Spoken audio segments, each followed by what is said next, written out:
Thank you very much, guys. Good afternoon, good evening, everyone who joined us for this educational webinar again from Pediatric Endocrine Cafe. Mariam is going to chair the session, and Hoda is our main speaker. Let me introduce you to our wonderful speaker tonight, Dr. Hoda Yaseen, who is attending physician at Sidra Medicine in Qatar. She has been providing specialized diabetes care since December 24. She manages all types of diabetes with particular focus on type 1 diabetes and the use of diabetes technology. Dr. Yaseen has extensive experience with insulin pump therapy and other advanced technologies to optimize patient care. And before joining Sidra Medicine, Dr. Yaseen worked at the Royal Manchester Children's Hospital, where she taught medical students, developed clinical guidelines, and served as an educational supervisor for pediatric trainees. She previously trained across several hospitals in northwest of England. In addition to her clinical work, Dr. Yaseen holds a postgraduate certificate in medical education from Edge Hill University, reflecting her passion for medical education and her commitment to supporting the next generation of healthcare professionals. So welcome, Dr. Yaseen. Thank you very much for joining us. And the moderator of the session is our young colleague, Dr. Mariam Benterki from Algeria. She earned her medical degree from University of Algiers and completed her pediatric specialization at Mohammed Lamine University Hospital. She has a strong interest in pediatric endocrinology, supported by specialized training through the ASPED SP Academy, and over 5 years of focused experience in the field. She previously served as an assistant pediatrician at Mohammed Yaqub Hospital in Bani Abbas, southern Algeria, where she worked for 3 years. Well, Dr. Benterki is currently part of the pediatric endocrinology team at Bani Masous Hospital in Algiers and established her private pediatric clinic in 2024. So without further delay, I will let Dr. Mariam to start this session by asking a question to the audience. I'm not going to reveal the surprise, and then she will hand over to Huda afterwards. So Mariam, the floor is yours. Okay, so I will start. Before we start, I'd like to ask a question. You see a poll on your screen now, so please choose the option that best describes you. So the question is, how many of you still don't feel fully comfortable interpreting insulin pump data in detail? So please answer in the chat box. Okay, thank you for your answers. So this shows exactly why today's topic is very important. So now I'm pleased to welcome Dr. Hoda Al-Hussein to guide us through insulin delivery and pump interpretation. So Dr. Hoda, over to you. Thank you, Dr. Mariam. So good evening, everybody. Thank you for the introduction, Dr. Hussein. I'm going to be delving into insulin delivery. I know we have quite a skill mix here, but we'll try and accommodate to everyone's level of expertise and knowledge. We're going to... oh, the slides. Okay, are the slides moving? Yes, they are. Perfect. So this is what we're hoping to be covering today. I have no conflict of interest. I just want you to look at this slide and think about it and think of what is your go-to drink in the morning that helps you take your day, continue with your day. And then we'll come back to it towards the end. So does anyone recognize this face? So this is Sir Frederick Banting, who was a Canadian surgeon who discovered insulin just over 100 years ago, where he got the idea of pancreatic duct ligation to isolate like secretion of the pancreas from dogs. And he was helped by his medical student, Charles Best, with the help of J.J. McLeod, one of the physiologists who was a biochemist in the University of Toronto. And since then, there has been a huge change in the life expectancy, as previously children and people with type 1 diabetes, it was a disease of death, basically, and people used to be starved to death so that they don't develop DKA and essentially die, basically. So insulin was life-saving, and in November we celebrate World Diabetes Day, and that is actually Sir Frederick Banting's birthday. So over the course of the last 100 years, things have markedly changed. So a bit after 40 years after insulin was discovered, the first insulin pump was invented. It used to be a big backpack that was bulky, and it was only hospital-based and experimental, but it wasn't used in commercially. But then fast forward to the 1980s, the first commercially available subcutaneous insulin pump was discovered, and then moving on to just before year 2000, the first CGM was invented. Then a few years later, Medtronic has upped their game with sensor, so augmented pumps, and since then it's been a very, very fast moving of development of insulin pumps, as we have seen now with the commercially available, widely available, with like a huge choice of automated insulin delivery systems.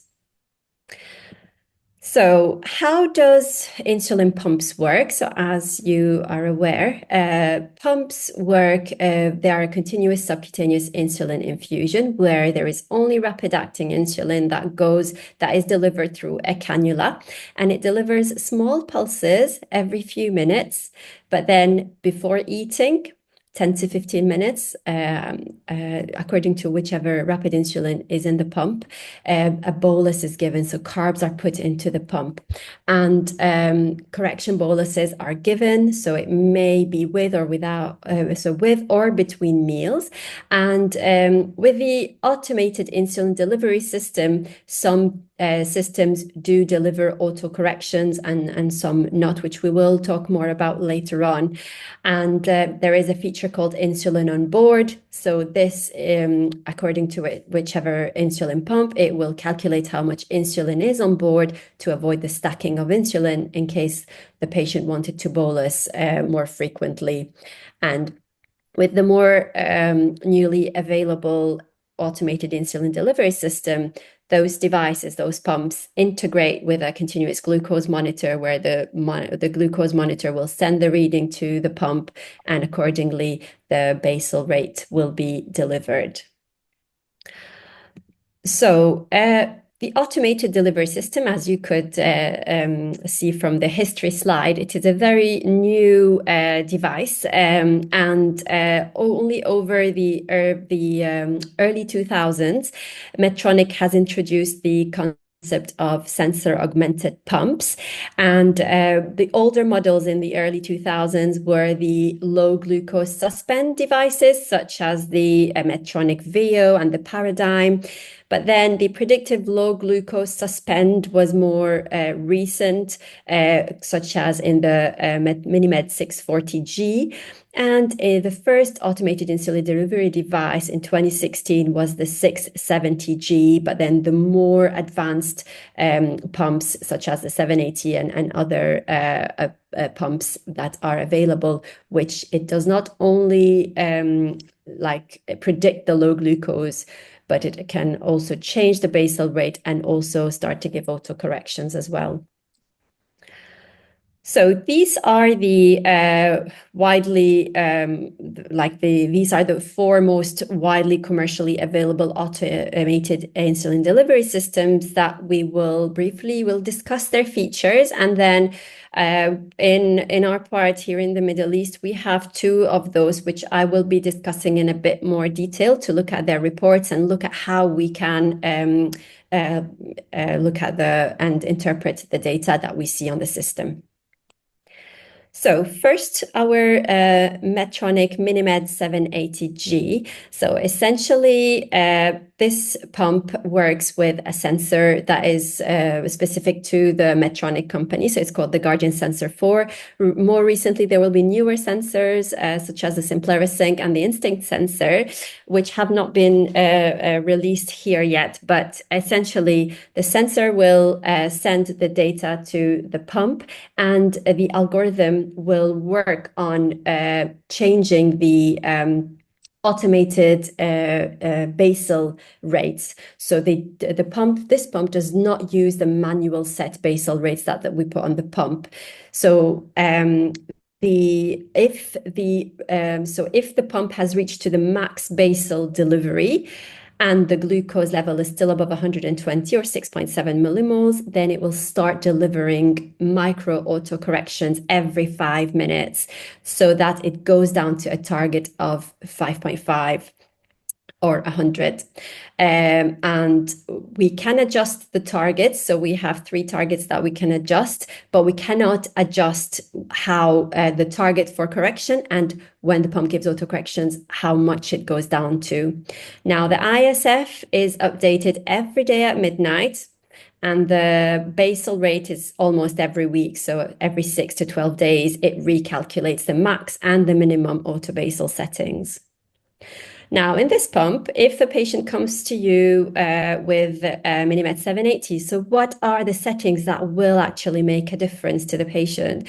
So the Smart Guard, so every pump has got its own name for the automated mode. So on the Minimed 780, it's called Smart Guard. So the Smart Guard target, so because we have to set the target because it is the target at which the pump will be working towards getting to. So the most aggressive is 100 or 5.5 millimoles. And then we have 110 and 120. And we have the insulin to carb ratio. And we can have different time blocks. So breakfast, dinner, and tea, or snacks. So you can have different time blocks for adjusting the carb ratio. And the active insulin time. Now, the active insulin time dictates how much insulin on board will be, so that when you want to give another bolus, the pump will factor that in and give a bit less. But it is actually a misnomer for the 780. When we say active insulin time, it is set from 2 to 4 hours as any other standard pump. But in the 780, AIT is actually how aggressive you want the algorithm to be. Now, what can't you adjust, or what if I adjust won't make a difference in the automated mode or in the Smart Guard? So your basal rates. So the programmed basal rates will not be affected in this certain pump, but you do always update them just to make sure, especially for those patients who are not on automated mode a lot of the time, who are poor compliant. You want to make sure that at least when they're on manual mode, their basal rates correspond to their total daily dose.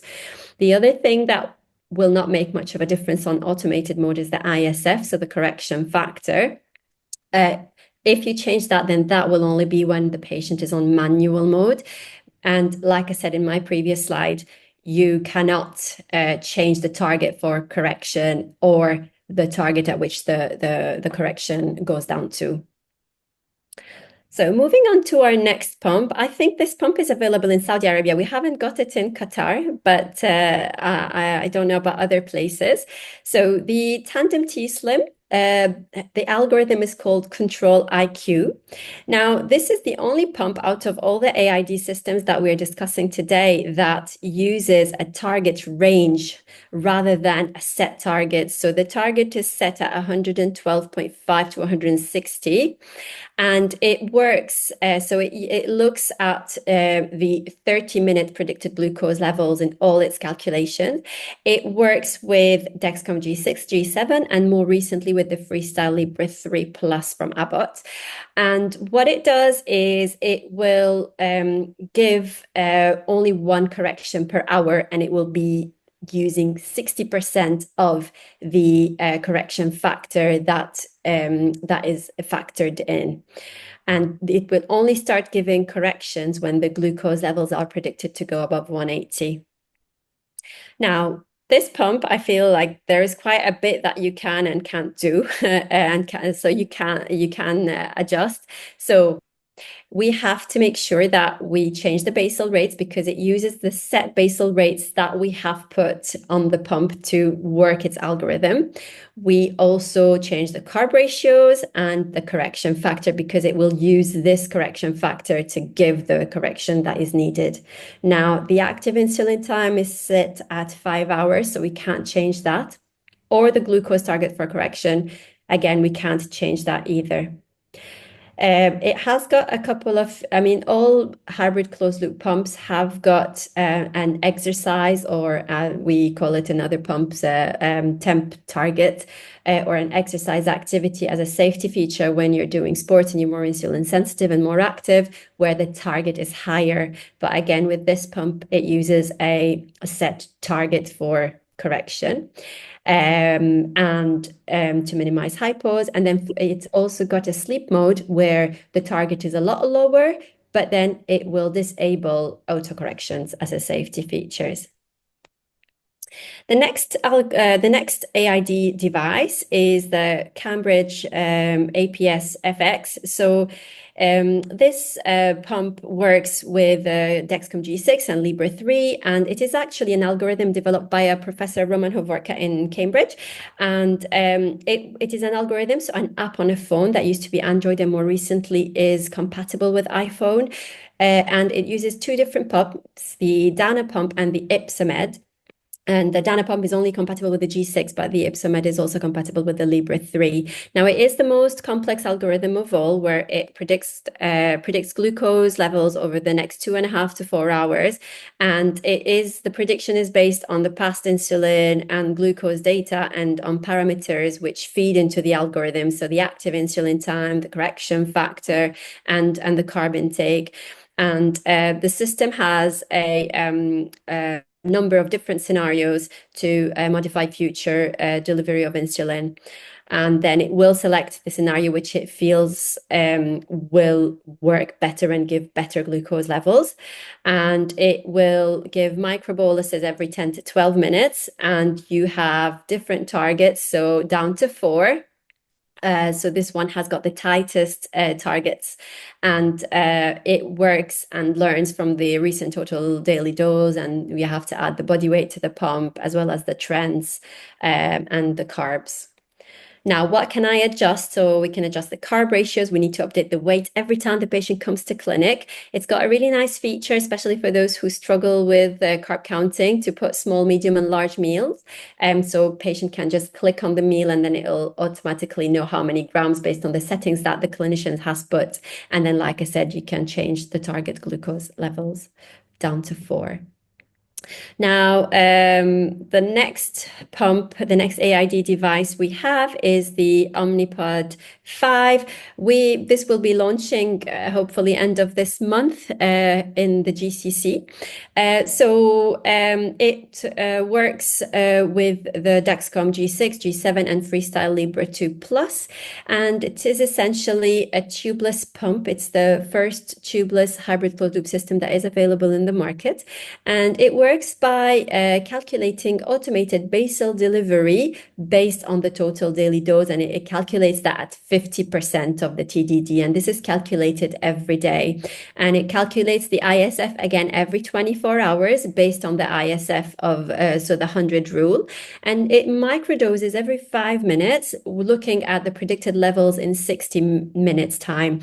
And you can do different targets, so different glucose targets at different set points. You can have up to 8 glucose targets in 24 hours. And it will increase. So what this pump does is that it will increase up to 4 times the max basal, but it will rely on the patient to put the glucose reading when they want to have a bolus with food, so that it decides whether it needs to give a bit more for correction or not, based on the programmed correction as well as the trend, so the arrow of the sensor, which way it's going. So what can we adjust? So as I said, you have about 6 different program targets, and you can do 8 programs per day. So let's say those very active children in school, you can have like a higher target. And it also has an activity mode, which is again the sports mode, where it's targeted at 150 or 8.3.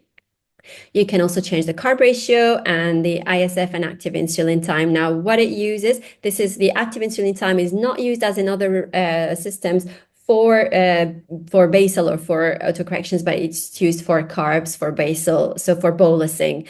And the ISF is used when the patient is giving a manual correction. We do adjust basal rates when it is on the manual mode, but it will not use the programmed basal rates when we while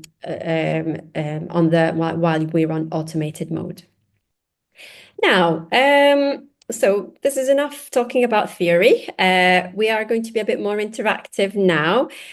So I'm going to start looking at reports just to familiarize yourselves with what to look at when you have a pump report and where is the information that we need to know. So the first device that we have, which I think here in the Middle East is the most widely available device, the Minimed 780 uses a platform called CareLink. And when you get onto the report, this report will be downloaded. So this will be the first page of your device. So if you can look at your ambulatory glucose profile or your AGP, you will see two lines. So there is a blue and there is a red graph. The blue graph is the recent graph, so the last couple of weeks, making sure that we look at the dates and that we have the most recent pump download.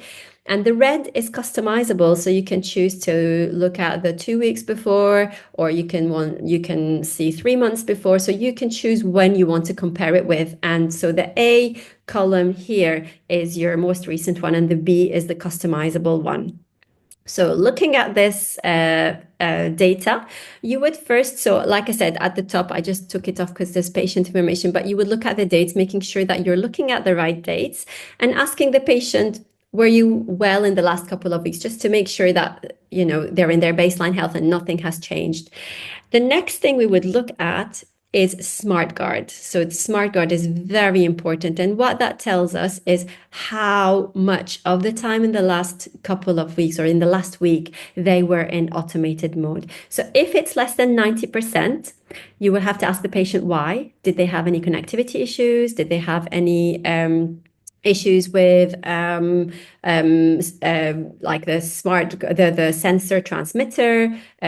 Did they not wear the sensor? Did it keep falling off and they couldn't afford to get another one? So it just needs to be addressed further. Now, this patient is 98%, so that's great. Then the GMI would be your estimated A1C based on your time in range as well as your average glucose. There's some calculation, coefficients of variation.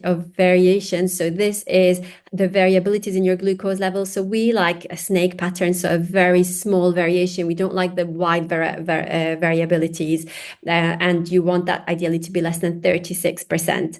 Now, you would look at your total daily dose, and in the total daily dose, you would look at the patient's weight and just make sure that it is, within, 0.5 to 1 unit per kilo per day, according to age, obviously, puberty, weight, and all that. But this is very important to look at.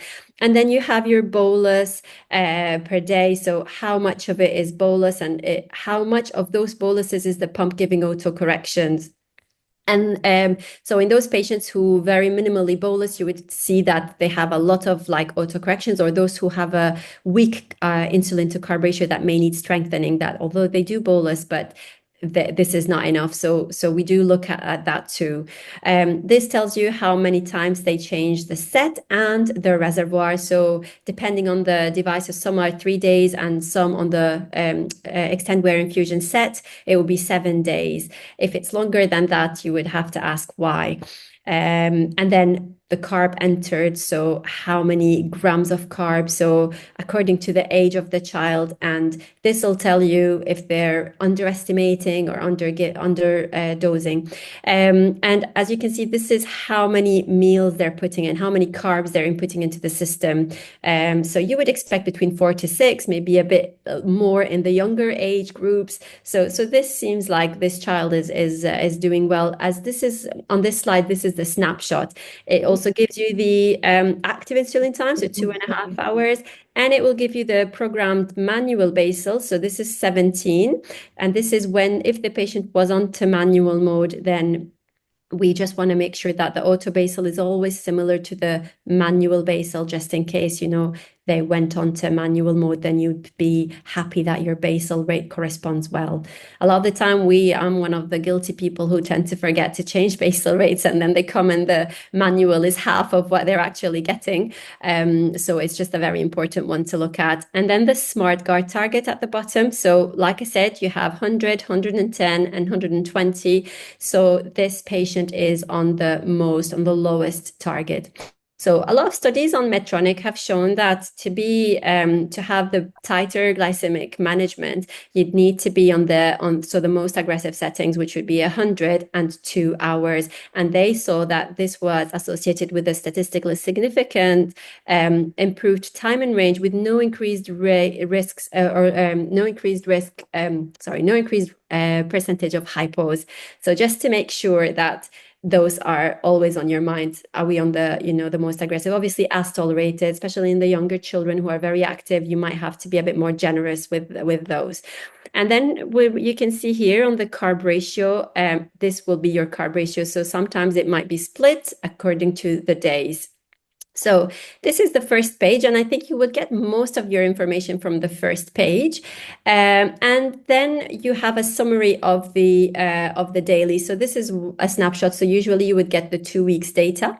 And if you look at the purple here, the pink here, this is your automated basal, and the orange squares are the carbs that the patient puts into the pump, and the little purple dots here are the auto corrections. And this is how much the pump is giving as a bolus, how much is calculated as a bolus to give according to the insulin on board and the carbs input, and how much how much if it needs to correct as well. And this will be a very good snapshot, because you will be able to see whether, for example, in this patient, we might have to talk about sometimes forgotten boluses and post-meal boluses. It's very important to note in hybrid closed loop systems that post-meal boluses may lead to hypos, and a lot of patients have fear of hypo, and they tend to give the bolus after they've given the food because they worry about hypos. But in fact, the system will start to give auto corrections, and then when they give the full amount of carb, then they can potentially so it's very important to reinforce pre-meal bolusing. And if in the occasional event they forgot to give their bolus pre-meal, then they have up to an hour after having eaten. They can put in half the carbs, so straight after eating until an hour. But then after an hour, we just say the pump will autocorrect. You don't have to give anything. And again, another important thing with hypo management on hybrid closed loop systems is to give half the amount of carbs, because you want something to bring you just up to the level at which you are in range. Because if you go above range and you overcorrect a hypo, then the pump will start autocorrection, and then you'll drop again. So it's usually 5 to 7 grams of carbs. So this is another example to look at. So as you can see, looking at, so do you have any comments on this?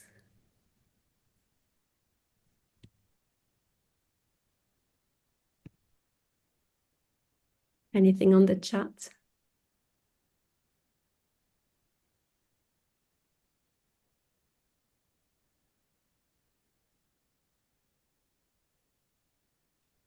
So, okay, let me see if I can see the chat.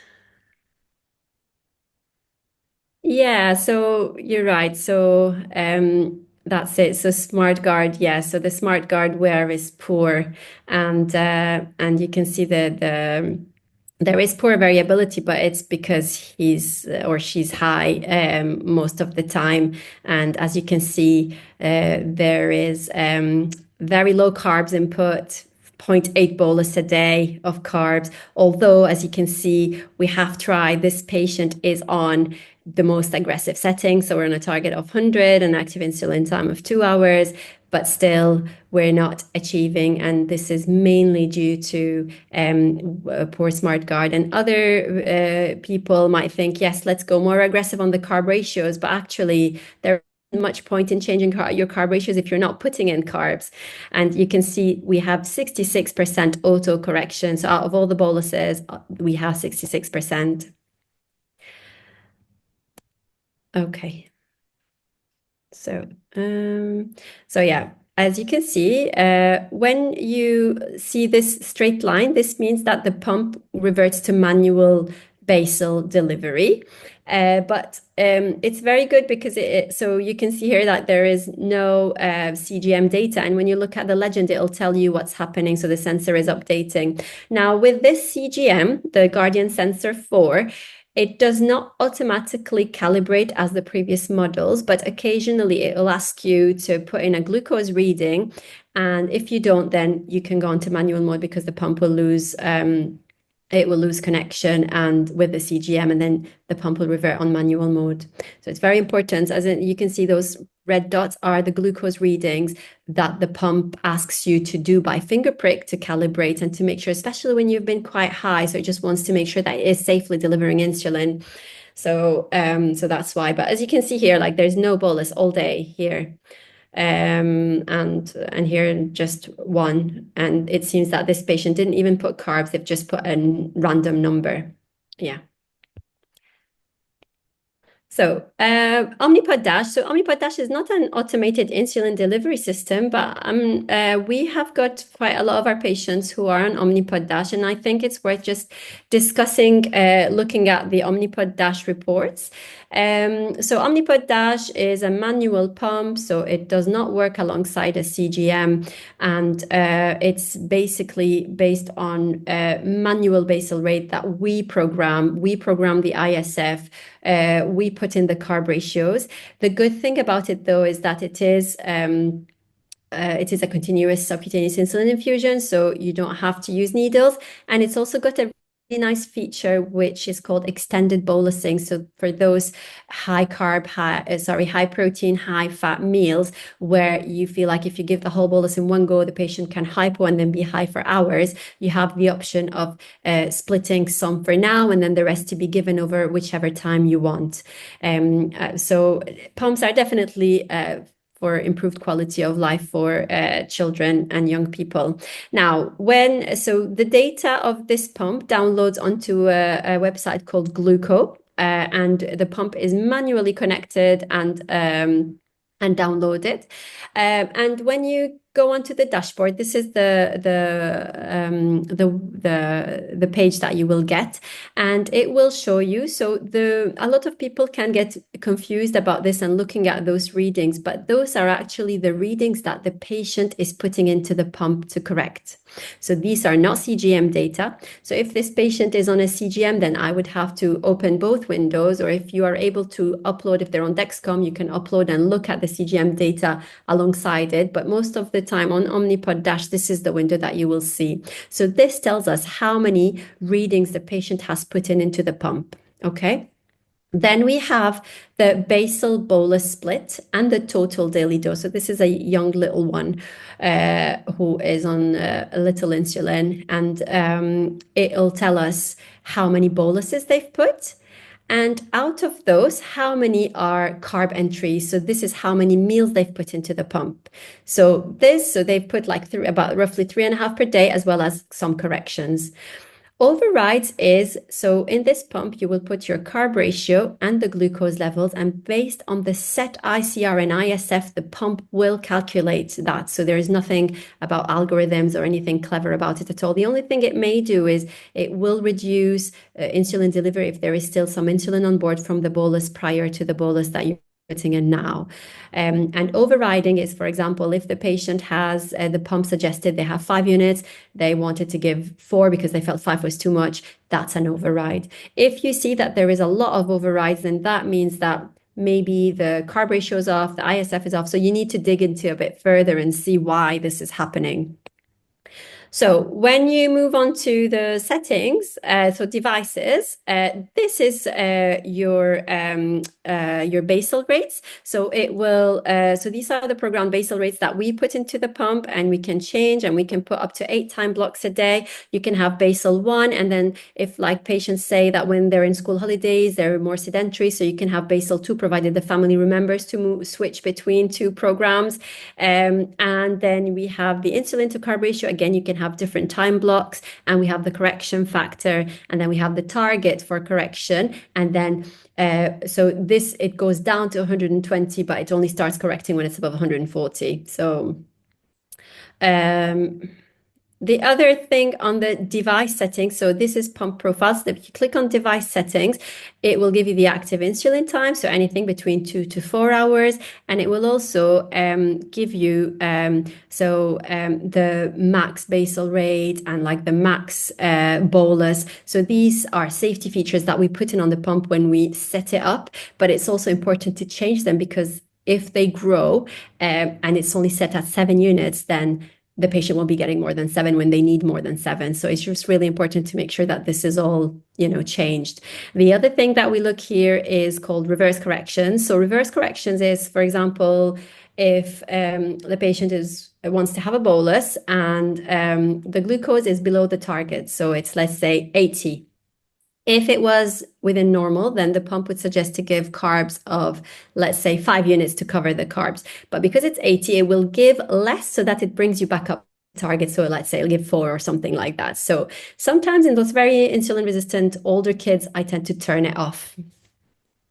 So when you look at your graphs, this is the picture that you would get. So the dots are the readings that the patient is putting in.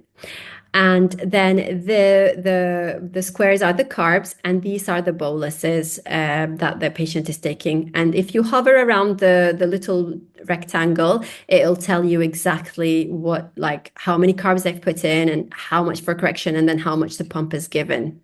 Now, if you look at this other one, this is an override, so it'll show you a little triangle down that the patient has undergiven what the pump has suggested. Okay. So this is what you would see. This is another view, which is the logbook, where you can look at. So if there is you can see it on both ways. It's actually preference of whichever you prefer to view.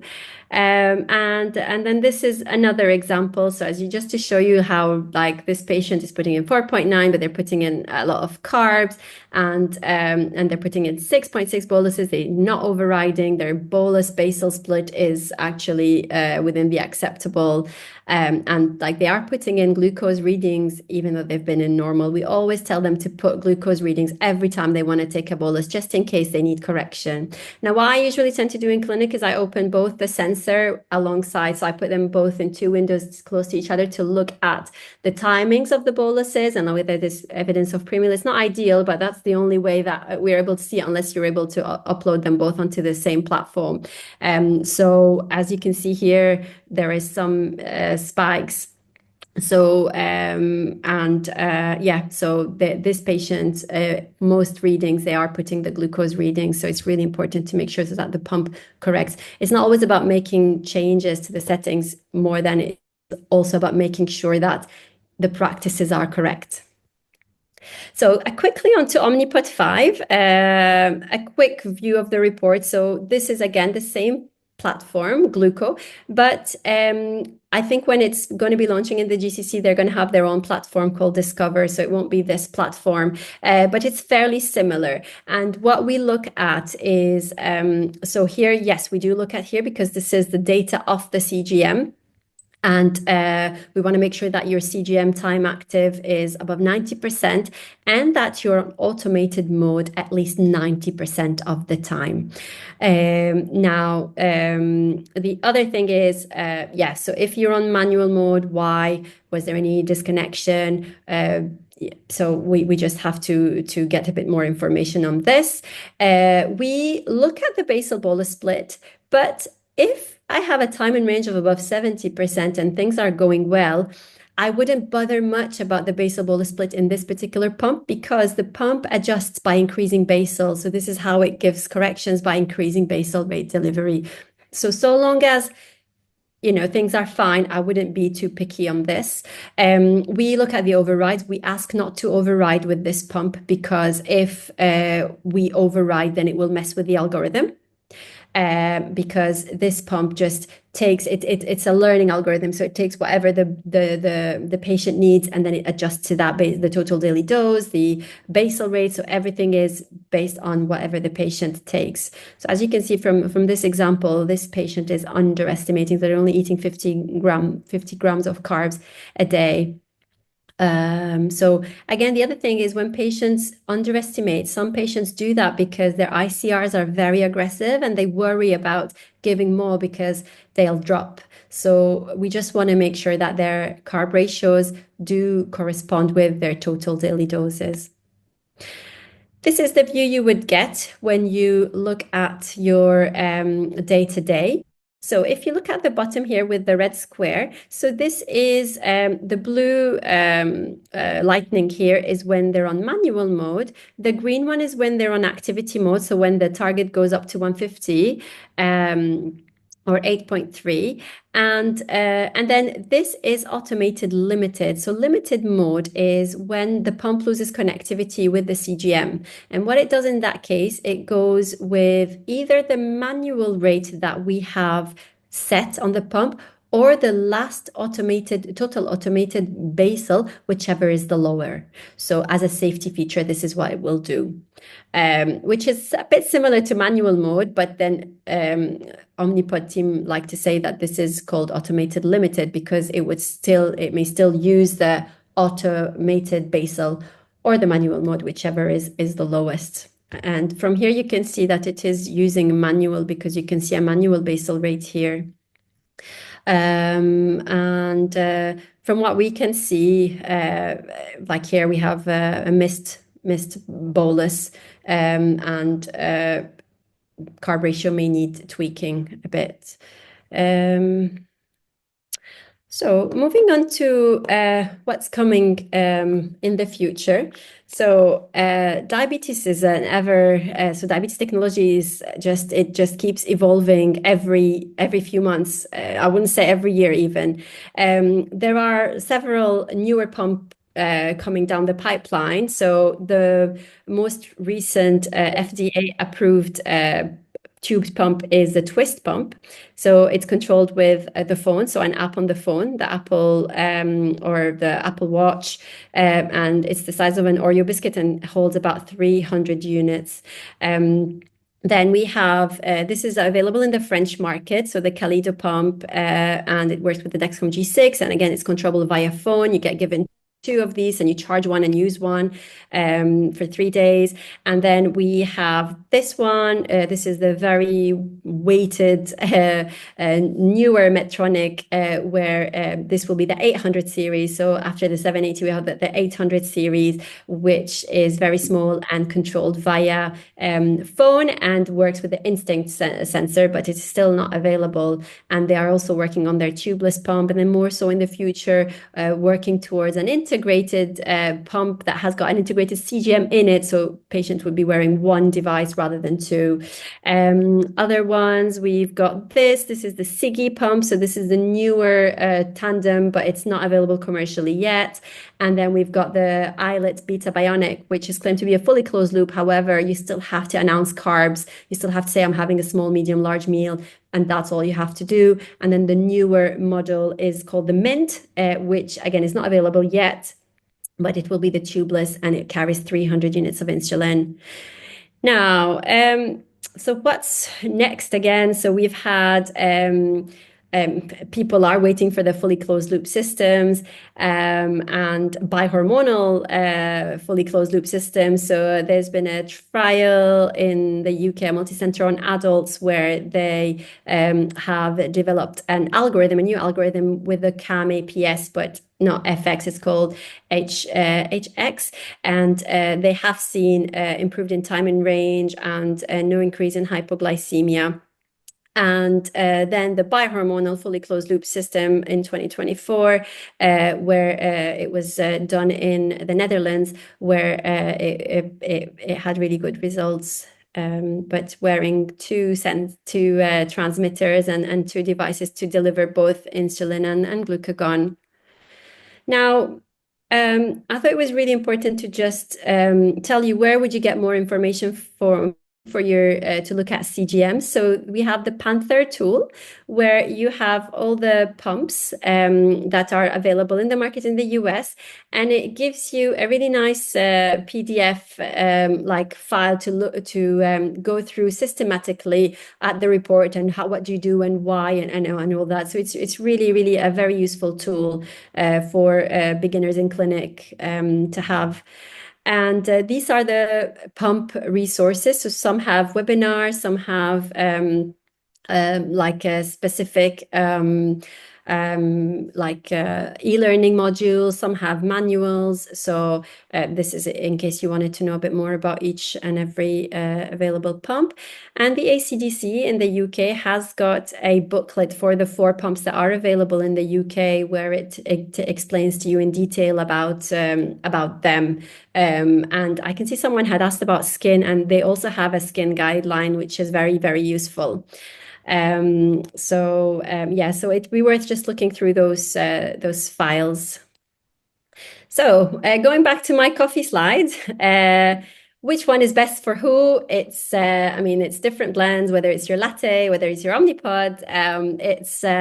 They all do the same, making patients' life easier and making our lives easier too. But it's just a shared decision with patients and their parents and with the MDT, so the multidisciplinary team, to see which pump works best for which patient and to support them, and to be able to also upskill ourselves to be able to know how to read reports and how best to help our patients. Thank you. Thank you very much, Dr. Hoda, for this clear and practical presentation. And now we will move to the question and answer session. So I can read here some questions for you. Okay, so the first question is from Abdul Aziz. How can you put this pumper and fixing it in the skin, and by which way provide the insulin? Change it daily or every how much time? Thank you. So this pump, they all have a needle, or they all have a needle, and then when they get pressed, the needle retracts in each. So it's different pumps. So some have an introducer device where the needle goes in, and then it's just the cannula that's in.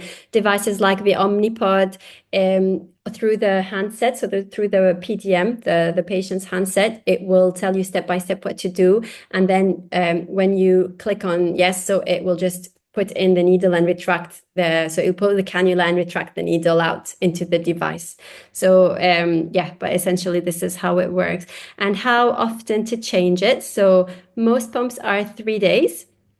And some patients will have to change it more often because, for example, the Omnipod only carries 200 units, and some of our overweight teenagers who are insulin resistant might go through. So it's maximum 3 days, but they might need to change it more frequently.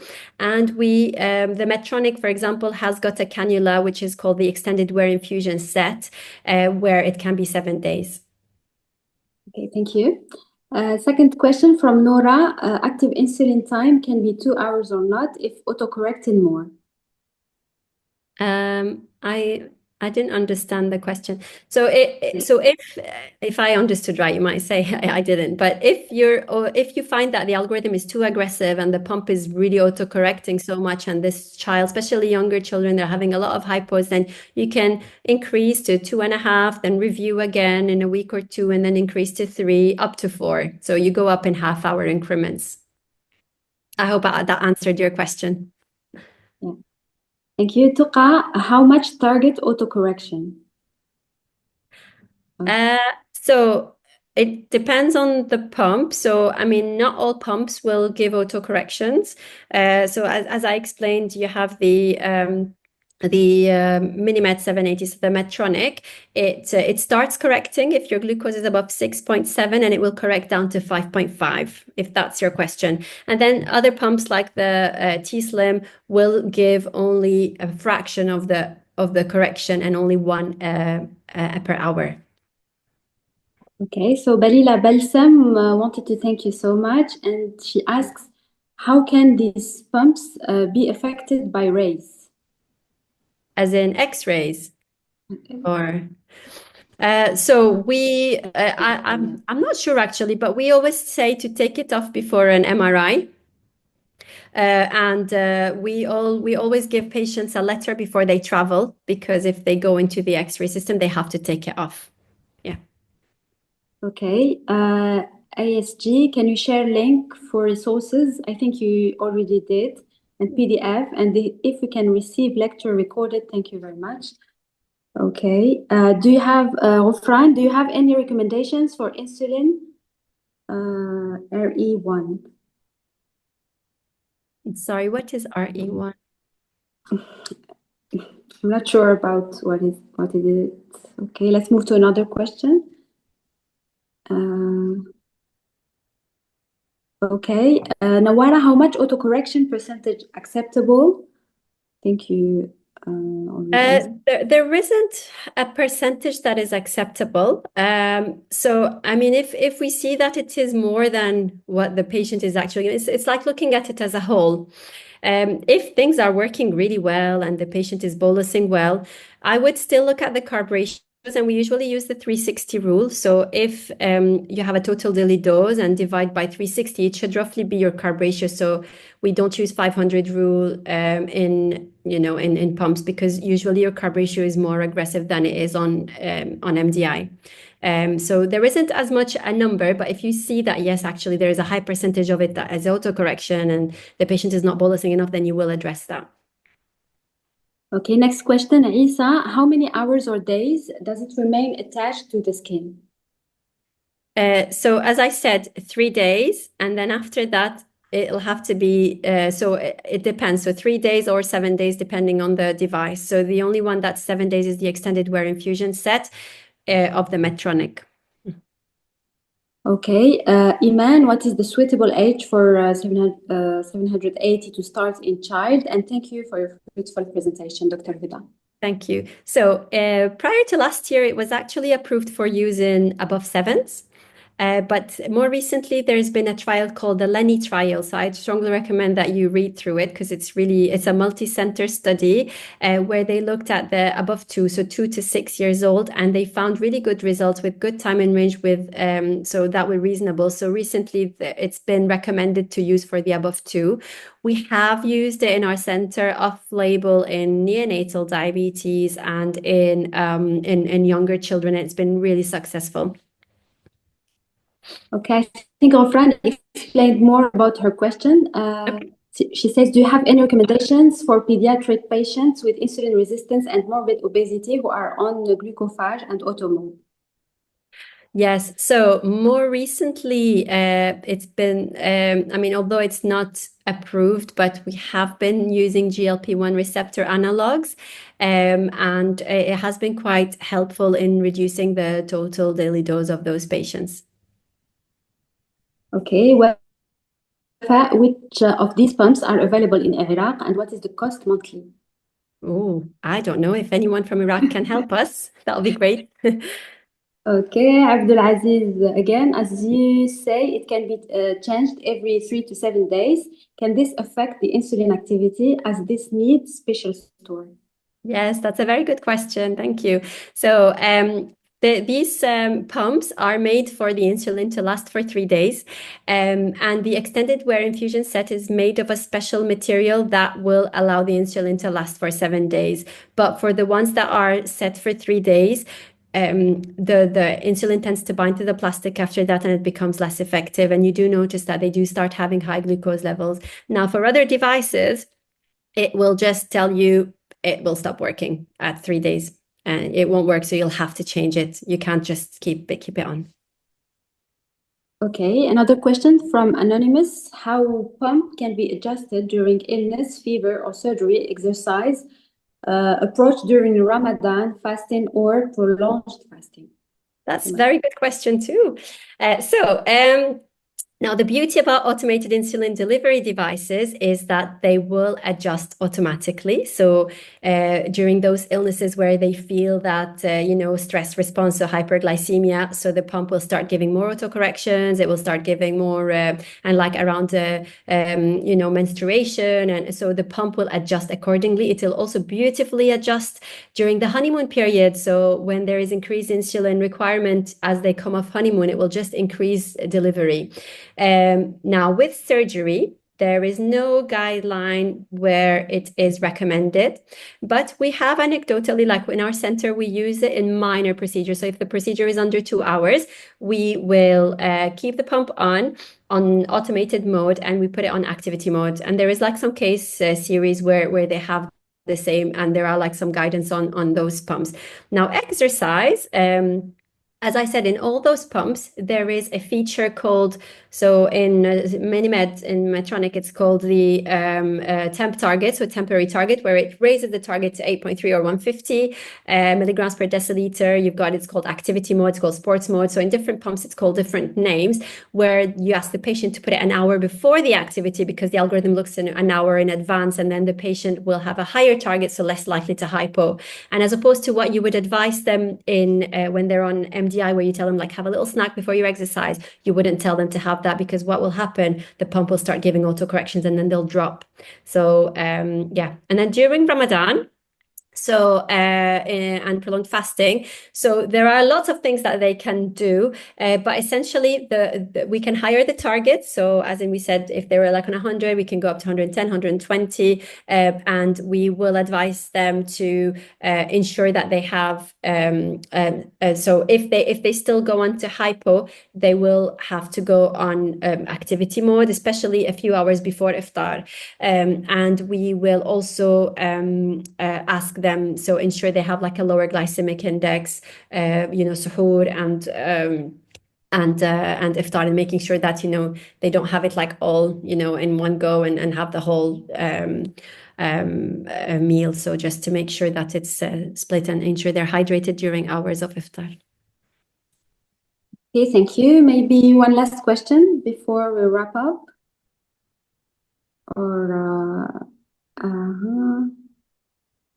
During Iman, during Ramadan, could you please give us recommendations from your experience? At which age can I allow fasting, provided that the patient is doing well in the last 3 months and on 700? Yeah. So I think there are like some risk assessment tools. I think there was one developed in Saudi, and before Ramadan. So now this is the best time because we have started doing this. We invite patients for risk assessment. So we look at patient now. What age? I don't know. It depends on how the child is confident. So definitely not at the year of diagnosis. We would want them at least a year post-diagnosis and that they're managing their diabetes well. We need to educate them on sick day management, because sick day management is different in pumps. It's not the same as it would be on MDI. And if they are doing well, we have had quite a lot of our patients fast and doing very well. We should also warn them that if they have a hypo, they need to break the fast straight away and manage. And if they start having high glucose for like over 300 for more than 2 hours, they need to check the ketones. And if they have ketones, they need to break the fast and need to correct with pens and do a set change. And as you would with sick day management of patients on pumps. Okay, thank you, Dr. Hoda, for your answers, and thank you all for your excellent questions. Dr. Hussein?